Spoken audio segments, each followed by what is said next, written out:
Hello everybody, I'm C. Kim and this is my In Search of King Arthur Prezi.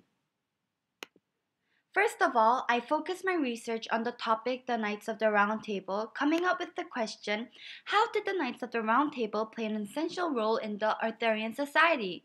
And one of the general questions I related was how are Celtic Druidic beliefs portrayed in the legends of Arthur? This is an emblem that King Arthur distributed out to his knights, proving that that person is indeed a part of the Knights of the Round Table. Okay, so here's the table of contents. First, I will be talking about what is the Round Table. Second, the expectations of the knights. Third, who are the Knights of the Round Table. Fourth, specific knights. And fifth, the works cited page. First, what is the definition of the Round Table? What is exactly the Round Table? The Round Table was a way for King Arthur to gather his most prominent knights. The knights sat around a circular table.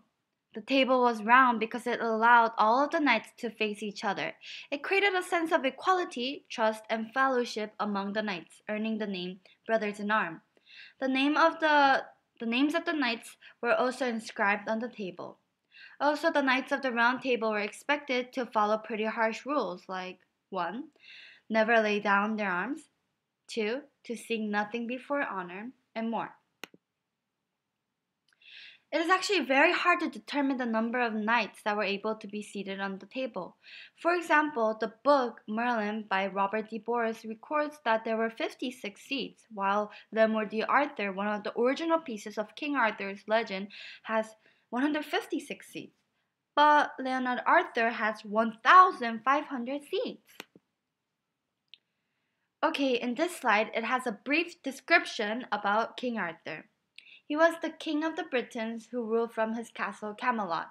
He is believed to have united Britain, and he guarded Britain from invaders. Um, okay, in this slide, now I'll go over the expectations and the requirements that the knights had to fulfill in order to gain the name knight. Since knights were known as a high-class occupation, their bars were pretty high. They were expected to show chivalry at all times, be leaders in quests and wars, and also they had to protect and guard Camelot from invaders. This is a picture of the castle Camelot where King Arthur and Queen Guinevere lived in. I'll go over chivalry and Holy Grail in further details. Chivalry was one of the dominant traits of the medieval times. It was a courteous behavior, especially towards women, and another form of chivalry was being loyal towards your lord. These are the examples, and this is a picture of a gentleman placing his outer on top of a puddle so the woman could walk safe and dry. The Holy Grail is one of the important quests that the Knights of the Round Table went.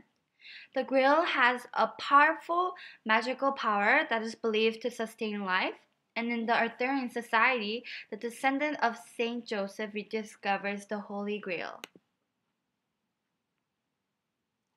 Jousting, also known as a tournament, was a way for King Arthur to know who was the best knight. It was an opportunity to show the knights' power and also to prepare the knights to fight in wars. Women also played a role where they were the audience and cheered for their favorite knight. They would give out one of their belongings, like a sleeve, to a knight to encourage him. This is a picture of two knights fighting over in a jousting. These are the list of the knights that were seated on the round table. First, King Arthur. Second, Sir Lancelot. Third, Sir Galahad. Fourth, Sir Mordred. Fifth, Sir Gawain. Sixth, Sir Percival. And some of the special elaborate awards they received were land, gold weapons, and the opportunity to inscribe their name. From here, I will go more in detail with some special knights. First, Sir Lancelot. Sir Lancelot was recognized as one of the noblest knights of all time. He was loyal and popular until he had an adultery with King Arthur's wife, Queen Guinevere. This picture shows King Sir Lancelot fleeing with Queen Guinevere. Sir Galahad. He is the son of Lady Elaine and Sir Lancelot.